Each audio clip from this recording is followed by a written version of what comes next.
Voor een volle zaal, met op de eerste rijen de internationale jury onder voorzitterschap van David Oistrakh, vertolkte zij in opperste concentratie het vioolconcert van de grote componist.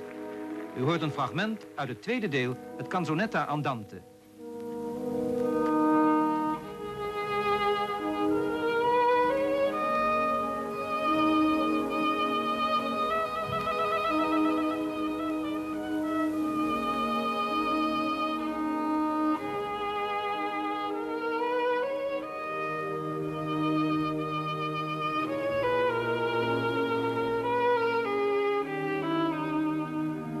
De 9e plaats in dit sterk bezette toernooi betekende een schitterend succes voor deze talentvolle violiste.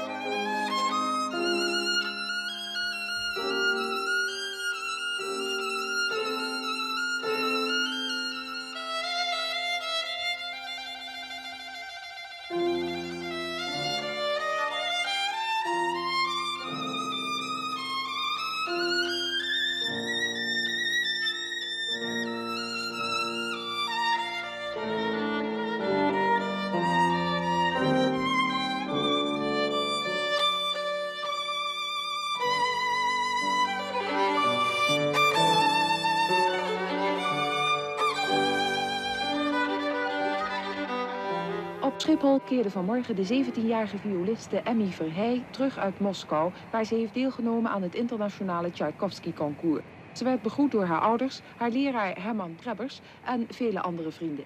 Zoals bekend heeft ze in Moskou samen met 3 andere deelnemers de 9e plaats in de finale behaald. Emmy Verheij was zichtbaar verrast door de grote belangstelling. In de perskamer hadden we een gesprek met haar.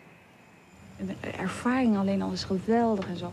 Mensen waren ontzettend hartelijk. Het is enorm geweest gewoon. Heeft u zich lang op voorbereid? Nee, we hebben dus heel kort tijd gehad ervoor, waar anderen dus, wat ik gehoord heb, 2 jaar over hebben gedaan. We hebben dus 2 maanden, amper 2 maanden gehad. Bent u tevreden met de behaalde finale plaats? Ja, enorm gewoon. Ja, ik kan het niet geloven gewoon. Het is zo enorm. Hoe vond u de ontvangst hier? Enorm. Had u niet verwacht? Nee.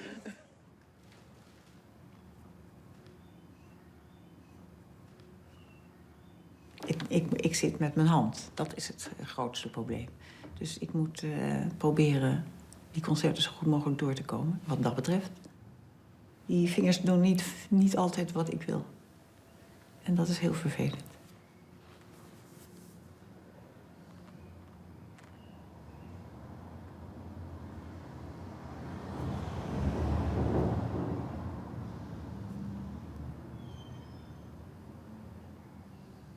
Ja, en dat wordt er niet minder om. En dit speelt al ruim een jaar, als het niet langer is.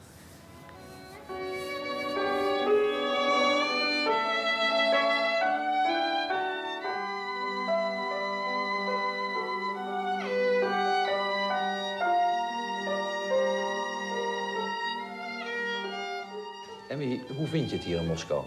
Erg fijn. Ik vind het hier werkelijk erg fijn. De mensen zijn erg aardig in Moskou. De Moskouse mensen dus zelf. En de mensen van de ambassade zijn erg aardig, waar ik dus op het moment logeer. En je studie op het conservatorium, hoe gaat dat? Dat gaat lekker tot nu toe. Het is erg fijn. Heb je nu al veel vrienden gemaakt op het conservatorium? Nou, nee, nog niet zoveel eigenlijk. Wat Russische vrienden betreft kende ik er al een paar van vorig jaar van het Tchaikovsky-concours. En van dit jaar van Brussel, het concours, het Elisabeth-concours.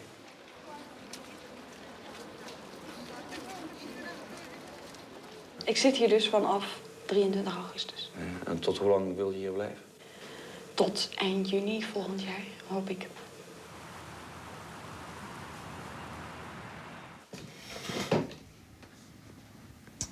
hoop zo dat Paul op tijd is.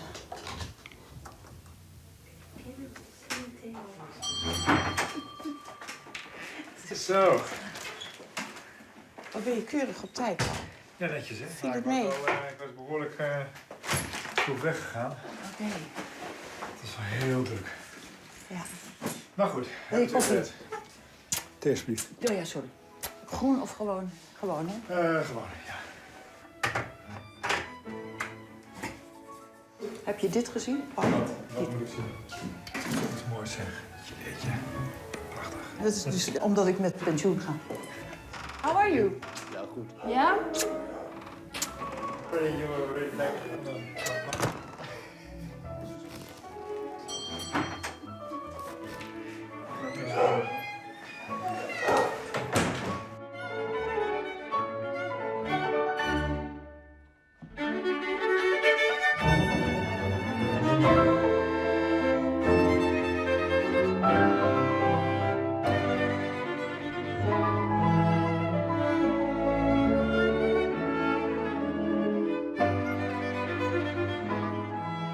Je moet natuurlijk niveau zien te houden, dus dat moet je dan bijhouden. En anders dan voelt het gewoon niet goed. Dan is het, het is topsport op de, ik heb het zo vaak gezegd, op de vierkante centimeter. Maar wat is bijhouden? Nou, inderdaad, gewoon dat je die vingers laat lopen op die viool. En het gevoel in je rechterhand met die snaren, dat je dat houdt, dat verdwijnt heel snel. Dat kan al na een dag verdwijnen als je niet speelt.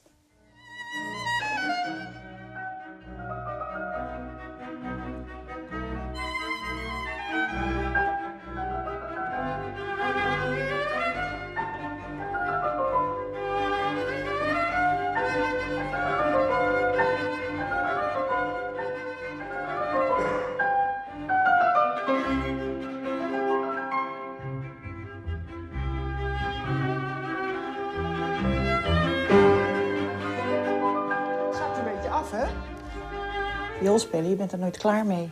Ik ben de hele tijd bezig met nog weer dingen te verbeteren, nog weer te veranderen, nog weer te verbeteren. Je blijft de hele tijd jezelf lesgeven. Terwijl ik daar was, heb ik dus met Oistach erover gesproken. Die zei dus direct al, god, je moet langer blijven.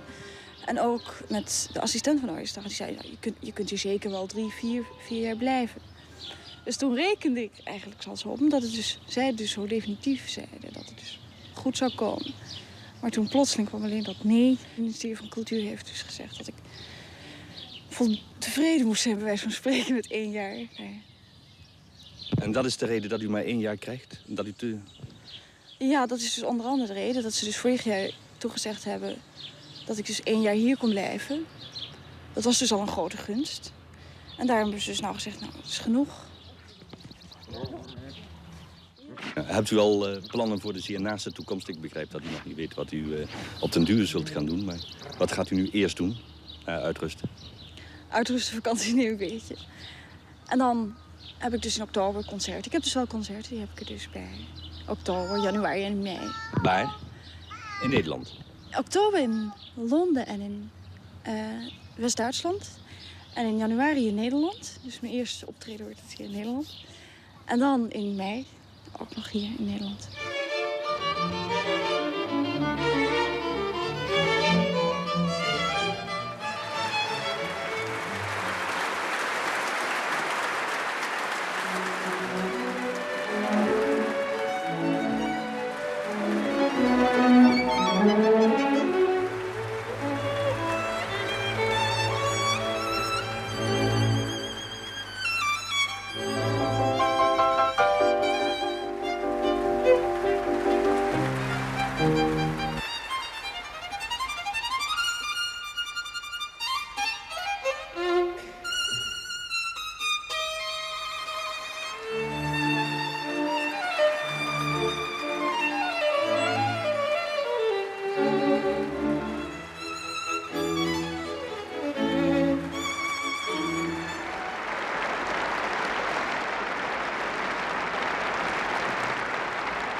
Hi, goed joh. Hoi. Leuk. Ja, ook prima. Hoi.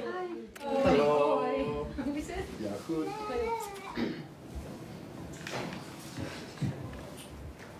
Een beetje een dubbel gevoel natuurlijk, hè. Het is wel heel gek hoor, eigenlijk.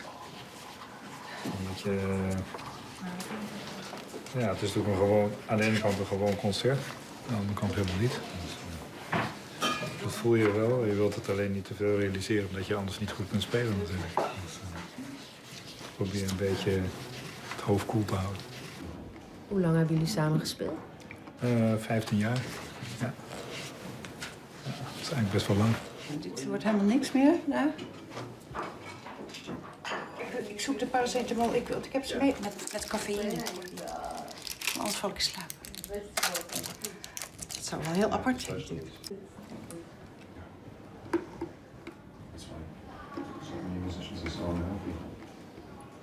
Zoals altijd ben ik zenuwachtig.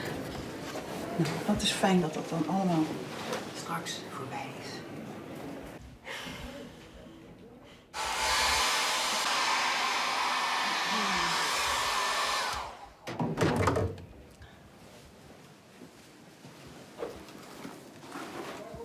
Dit vind ik ook ontzettend lief. Komt er een vioolkist, dan maak ik hem nou nooit meer open. Dus het moet er een andere plaats worden. Dat is niet te bedenken.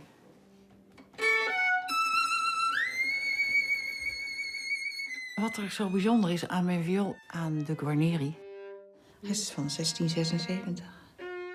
Het is een fantastische viool. Het was net alsof die viool op mij had zitten wachten en ik op die viool had zitten wachten. Het was gewoon meteen, dat viel gewoon in elkaar. Het was dus echt een openbaring, het was geweldig. En dat terwijl ik dus nooit anders had gedacht dan dat die Stradivarius de viool was voor mij. En daar heb ik dus ongelooflijk fijn op gespeeld. Maar gek genoeg, nou ja, komt er dan iets anders voor in de plaats en dat blijkt dan toch nog weer mooier te zijn. Nou, toen had ik dus 2 violen. En dat werd een probleem. Dat was gewoon financieel niet meer leuk. Dus ik moest een van de 2 verkopen. Dus toen heb ik Stradivarius verkocht.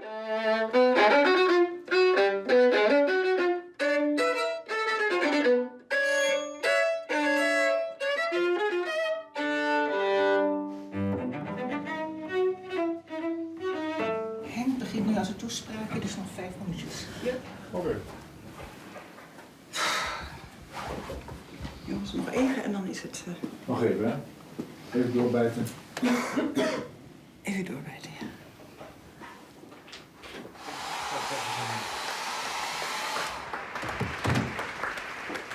Denk je dat we het nog gaan doen?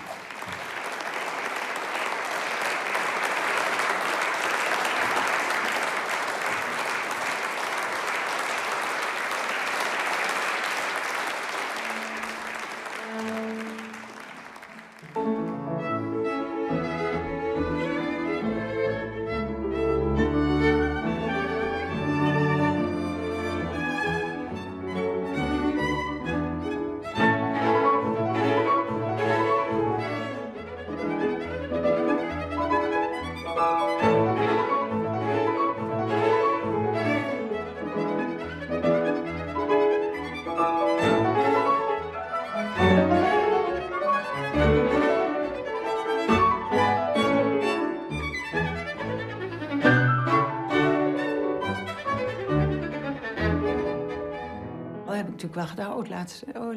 Laatste keer het tweede deel. Laatste keer dit thema. Laatste keer dat je met z'n allen... het blijft toch altijd over muziek gaan. Dus je bent dan toch weer op het laatst bezig om alles er zo mooi mogelijk uit te krijgen. Op het podium, met z'n 5.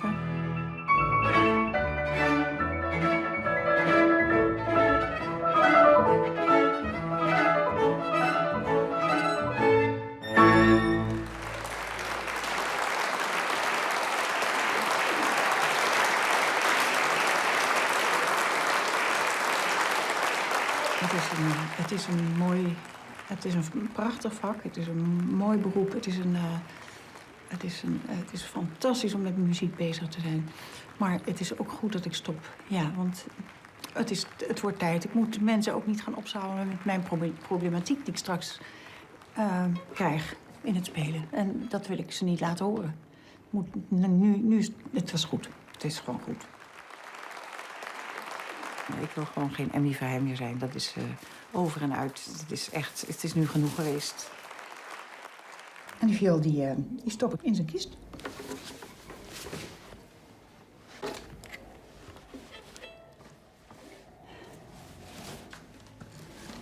Even kijken. Hij is vies, die kist. Ik moet hem stofzuigen. Kan ik ook nog eens gaan doen.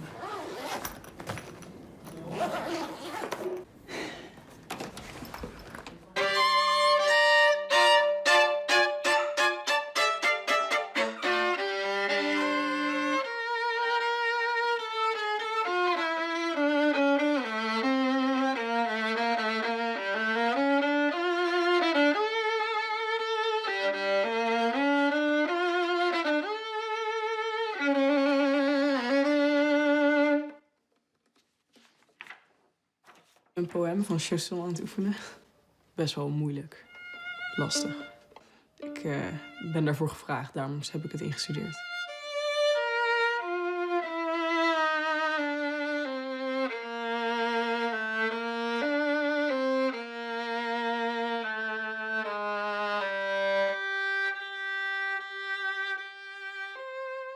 Ik herinner me nog dat ik Emmy voor het eerst ontmoette in Groningen. Ik had les van haar in Mozart vioolconcert en ze zei: je kan veel meer, je doet niet genoeg je best of zo. Ja, ze zei het natuurlijk niet zo onaardig.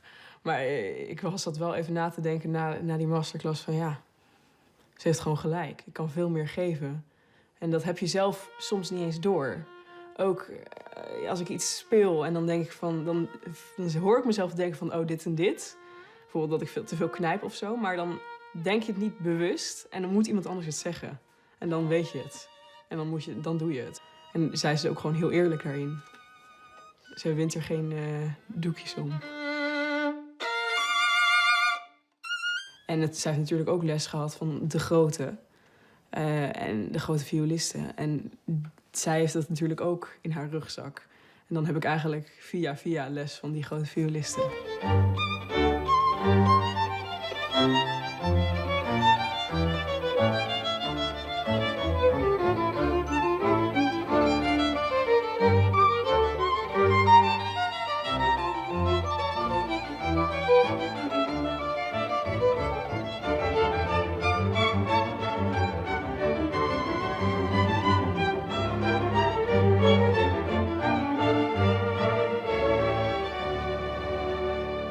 Dat ik dat gedurfd heb, vind ik eigenlijk ook nog wel heel erg geweldig. Maar ja, dat was ook allemaal geregeld, dus er viel niks meer te durven.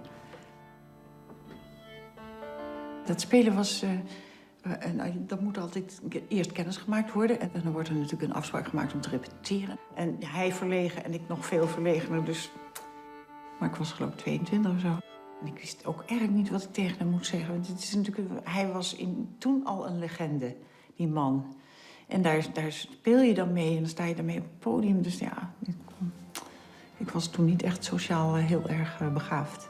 Nog steeds niet heel erg, maar toen toch minder.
Nou,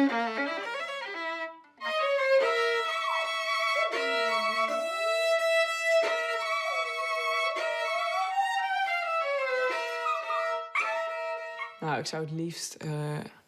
ja, over een paar jaar wil ik gewoon studeren. Maar daarna zou ik het liefst in de kamermuziek willen. Of concertmeester van een orkest. Dat lijkt me gewoon de ideale baan. Maar solist zou ik ook wel willen, net als Emmy. Maar dat is gewoon heel moeilijk te bereiken.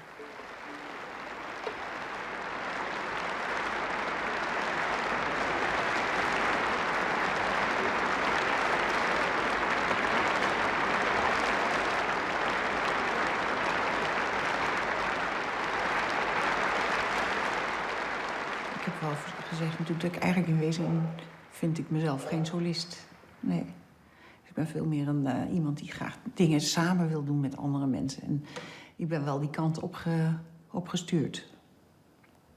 Dat was wel wat mijn ouders bedacht hadden voor mij. Ja, solist zijn, ja. En waarom? Ja, misschien omdat mijn vader dat zelf ook had willen worden. Weet ik allemaal niet. Nou ja, toevallig viel dat dubbeltje natuurlijk aardig.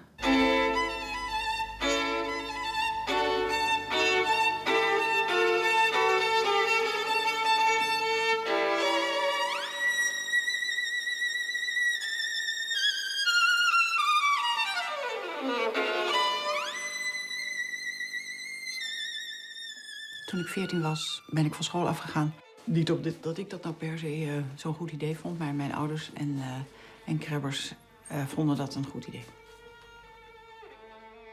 En de leerplicht was tot 14, hè? Zo was het toen, tot en met 14. Maar ik had het heel druk, hoor. Ik had heel veel concerten natuurlijk en ook veel jeugdconcerten. Daarvoor reisde ik stad en land af. 2 scholen of zo op een dag. De onder- en de bovenbouw. Ja, ik geloof dat ik tot mijn 16e gedaan heb. Ik weet het niet precies. Volgens mij vond ik het heel verschrikkelijk. Ik ging er geloof ik met frisse tegenzin naartoe, ja. Kind. Ik geloof dat ik dat... Ja, wanneer voel je nou kind? Wanneer voel jij je kind? Ik heb me heel lang kind gevoeld. Ja? Ja. Oh. Maar ik mocht buiten spelen heel lang, iedere avond. Oh ja. Nou, dat heb ik inderdaad in Leeuwarden gedaan. Daarna was het wel een beetje over, ja. Toen, dus vanaf mijn 13e of zo was dat wel weg. Ja. Ja, ik had wel gelukkig in elke woonde er een meisje naast mij. En dan zaten we op elkaars kamers. Tenminste, als daar tijd voor was. En het leukste was natuurlijk op haar kamer, want dan had ik mijn ouders even niet om me heen. Je kan natuurlijk ook een beetje het kind laten. En dan af en toe eens even gewoon gezellig met vrienden naar de film sturen, bij wijze van spreken. Maar dat kwam überhaupt niet, dat woord, in het woordenboek van mijn vader voor. Ik geloof dat we 1 keer naar de film zijn geweest. Met z'n allen. En verder weet ik het niet. Dus dat, ja, hij vond dat niet zo nodig. En mijn moeder legde zich daar maar weer bij neer, zo. Ja. Mijn vader was streng en wispelturig. Dat maakte het soms wel wat ingewikkeld. Ja. Was niet bepaald gelijkmatig van stemming. Ja, nou ja, mijn vader wilde natuurlijk zelf violist worden, maar de oorlog kwam ertussen en noem maar op allemaal. En hij moest gewoon zorgen dat er brood op de plank kwam. Dus hij heeft niet kunnen bereiken wat hij wilde bereiken. Hij wilde ook dirigent worden, dat is ook niet gelukt. Dus er waren veel dingen die niet lukten. En misschien dat wel mee heeft gespeeld. Mijn vader deed de was en streek en weet ik veel wat. En boende de ramen. Dus waren we wel geëmancipeerd. Mijn moeder werkte op een accountantskantoor. Maar mijn moeder was desondanks toch deed braaf wat mijn vader zei. Ja. Als mijn vader iets zei, dan gebeurde het zo. Ja. Nou ja. Mijn vader en moeder waren ook al niet al te best in de omgang met elkaar. Dus ja, dat was lastig. Ja, ik leefde natuurlijk ook van concert naar concert. En van de lessen naar, ja... Heb je wel eens gezegd, ik wil dit niet meer? 1 keer, maar dat hielp niet. Maar je had er toch ook mee op kunnen houden? Nee, niet. Want ik had natuurlijk... ik kon niks anders, bij wijze van spreken. En dan hing natuurlijk een hele machine aan me. Ik had natuurlijk contracten gewoon die bestonden. En zelfs een hoe noem je het? Een impresario die ook al met mij bezig was. Dus ja, laat je niet allemaal zomaar vallen.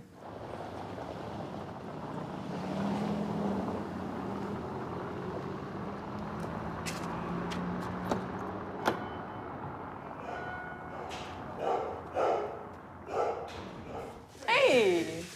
Ja, gelukkig nieuwjaar. Hoe is het ermee? Gaat goed? Ja. Oh. Hallo. Een kopje thee. Ja.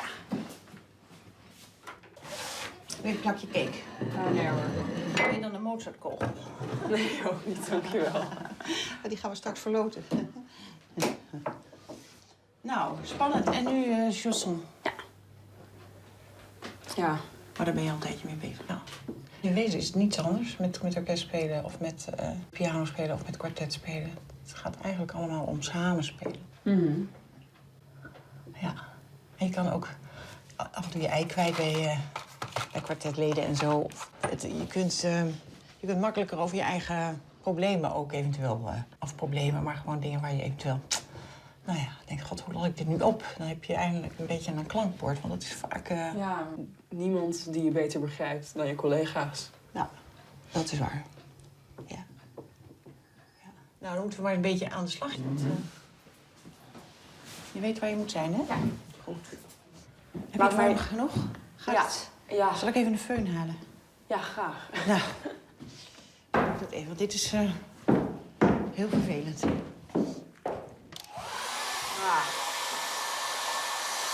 Het heeft mij zo vaak gered. In koude zalen en noem maar op. Nou, vooral met dit weer. Eigenlijk zo'n ding helemaal in de standaard. Ja. Echt een goed idee. Ja, ik ga dit voortaan doen. Ja. Het is gewoon zo handig. Je kunt ze nog kleiner kopen, geloof ik. Ja, het is gewoon op het moment suprême als je koude handen hebt. Dan... De kleedkamers zijn vaak koud en noem maar op. Ja? Oké. Heb jij ook koude handen? Nee. Geen last van. En, want de toetsen op piano waren misschien ook niet echt voorverwarmd. 1, 2, 3, 1. 1, 2, 3. Prima.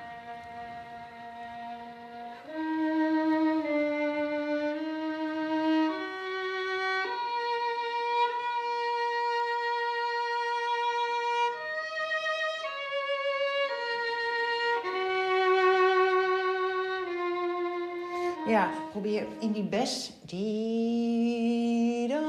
iets naar die S toe te gaan. En die kun je dan ook een fractie langer aanhouden. En ook heel mooi aanhouden. Nou, even 4e vinger, hè? Ja. Ja, lastig, vervelend, ja.